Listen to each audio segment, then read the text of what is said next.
ریاست ہے تو سیاست ہے، ریاست ہے تو جان ہے، ریاست ہے تو نام ہے۔ آج ہم نے اصل ایشو تک پہنچنا ہے، یہ ہے بنیادی ایشو بلوچستان میں۔ Why don't we talk about obligations movement? There has to be a movement for the obligation of every citizen, every institution. And what are these obligations? They are very clear, they are very simple. کیا یہ obligation نہیں ہے ہر شہری کی کہ ہماری پہلی اولین اور آخری identity Pakistani who? This is a very clear, very understandable obligation. نہ کہ ہم ترجیح دیں اپنی حسبیت کو، اپنی فقیت کو، اپنی نسلیت کو، اپنی پنجابیت کو، پختونیت، نہ کہ ہم ترجیح دیں اپنی حسبیت کو، اپنی فقیت کو، اپنی نسلیت کو، اپنی پنجابیت کو، پختونیت کو، بلوچیت کو، کشمیریت کو، سندھیت کو۔ Because our identity, we are a citizen of this state, so our first identity and the last identity and the foremost identity is being Pakistani.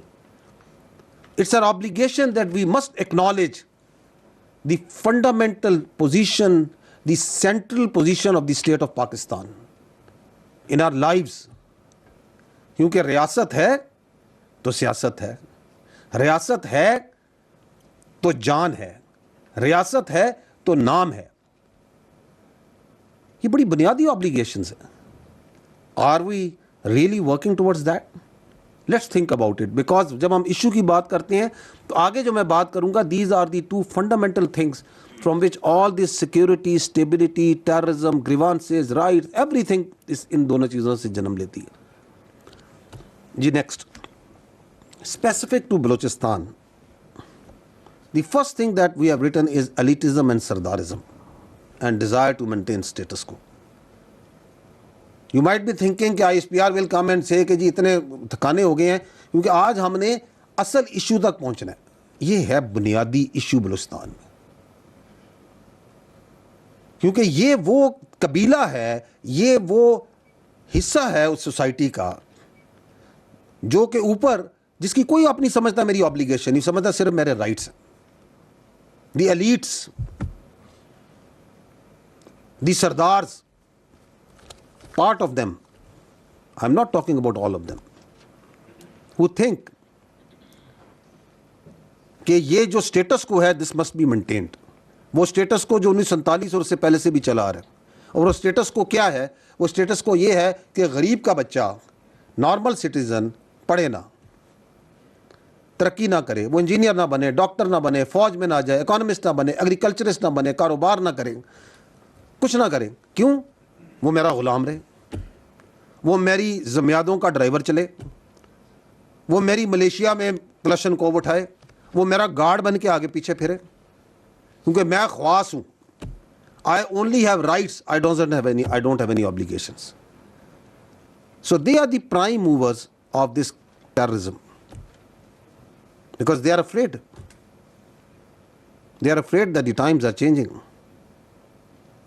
And the more afraid they are, the more anxious they get, the more kinetic they get.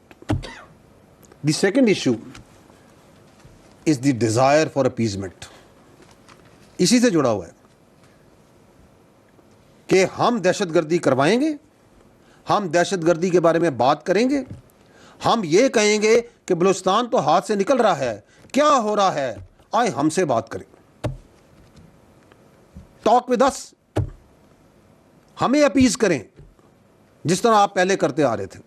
Know more, we don't want to talk to you, we will talk with the actual stakeholder which are the people of Balochistan. You are not the actual stakeholder, you are only stakeholder in your own personal and in your own family's fortune, not in the people of Balochistan. یہ انہیں problem ہے کہ ہمیں کیوں نہیں appease کیا جا رہا، ہمارے آ کے پیروں کا ہاتھ کیوں نہیں لگایا جا رہا، ہم سے بات کریں۔ کیونکہ انہیں تو یہ عادت ہے کہ یہ لیویز کی جو فورس ہے یہ میری سرداری، میری ذاتی فورس ہے۔ Because what I am saying, what we are telling you is actually they have been manifesting that on ground. کہ اس میں میرا حصہ ہے، 1000 بندہ میرا, 500 بندہ میرا, 400 بندہ میرا, آدھے بندوں کی تنخواہ میرے پاس, باقی جو 200 400 500 ہے وہ میری اور میرے خاندان کی حفاظت کے لیے گارڈ ڈیوٹی کرے گا. So if once you start turning that Balochistan levies into police force, so they have a problem. They have a big problem. ان کو تو عادت ہے کہ یہ کاروبار کے نام پہ, سو کال ٹریڈ کے نام پہ ہم نے اسمگلنگ کرنی ہے, ہم نے نارکو لانی ہے, ہم نے ڈیزل لانا ہے, ہم نے اس کو 6 گنا 7 گنا قیمت پہ بیچنا ہے. اینڈ اگر تم یہ روکو گے تو میں پھر دہشت گردی کراؤں گا, اس کو فروغ دوں گا, اور پھر یہ نعرے ماروں گا کہ تمہارے حالات تمہارے قابو میں نہیں ہیں. بلوچستان تو ہاتھ سے نکل رہا ہے جی, بلوچستان میں یہ ہو گیا وہ ہو گیا. مجھ سے بات کرو, کھولو میرے پرمٹ, میری بھرتیاں کھولو, یہ جو 1000 ارب سے زیادہ بجٹ ملتا ہے اس میں سے مجھے حصہ دو. No more. You are not the stakeholder. The money will go to the people of Balochistan. And I'll tell you, we'll talk about it in detail. The third issue is the external power play. Now there the elitists and the Sardaris have a common agenda.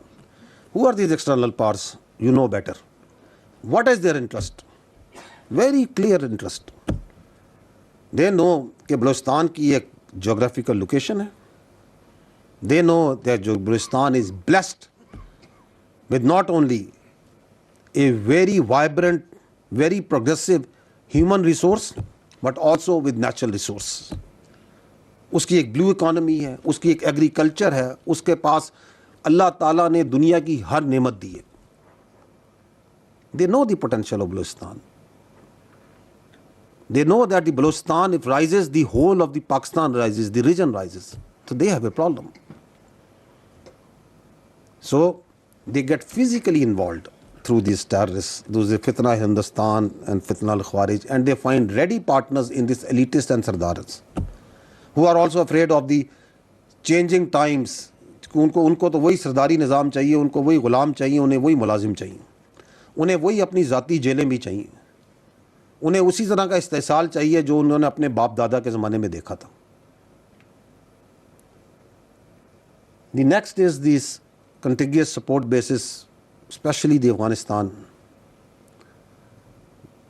کیونکہ جو Afghan, it's not the Afghanistan, it is the Afghan Taliban regime controlled area جو ان کے زیر تسلط علاقے ہیں, کیونکہ their business is terrorism, and through terrorism sustenance of its economy, sustenance of their state, sustenance of their diplomacy. اگر آپ ان کی ڈپلومیسی بھی دیکھیں وہ بھی terrorism کے اراؤنڈ ہے. What is anything common between India and Afghanistan سوائے DNA کے؟ The only thing common amongst them is terrorism. تو ان کی ڈپلومیسی بھی اسی پہ قائم ہے. اس لیے آپ دیکھیں کہ what is common between فتنہ الہندوستان and فتنہ الخوارج؟ Nothing. ایک اپنے آپ کو سیکولر ہے, ایک نیشنلسٹ ہے, دوسرا جو ہے ہارڈ کور ریلیجس اپنے آپ کو ایکسٹریمسٹ ہے. لیکن چونکہ اندر افغانستان تو دونوں بیٹھ کے ابھی کوآرڈینیٹڈ آپریشن بھی کر رہے ہیں. Next, this is another issue because that please in the mind, propaganda. اچھا, پروپیگنڈا جو ہے نا اس کے 3 ہیں اسٹرینڈس. اینڈ دی اسٹرینڈ 1 جس پہ چلایا جاتا ہے وہ ہے جی کہ احساس محرومی, سینس آف ڈیپریویشن, احساس غیر نمائندگی کہ یہ نمائندے جو بیٹھے ہیں یہ ہمارے نمائندے نہیں ہیں. ایک تھرڈ بھی ہے, وہ مسنگ پرسن ہے,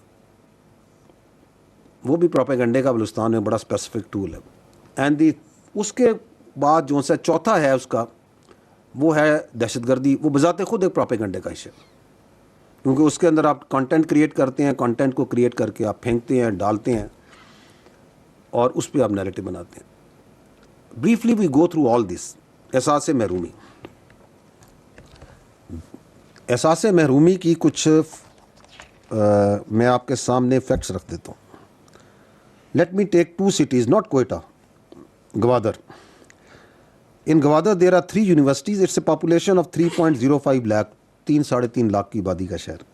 3 یونیورسٹیاں ہیں, 4 ایجوکیشن کالجز ہیں, 318 اسکول ہیں.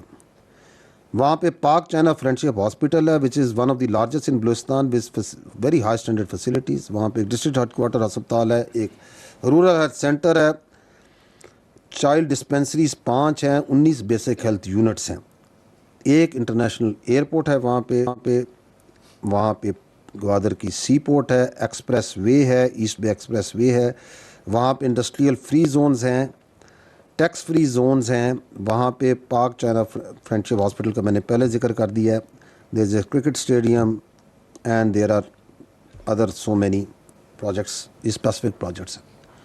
پورے پاکستان میں کوئی اور 3-3.5 لاکھ کی آبادی کا مجھے شہر بتا دیں جس میں یہ فیسلٹیز ہوں.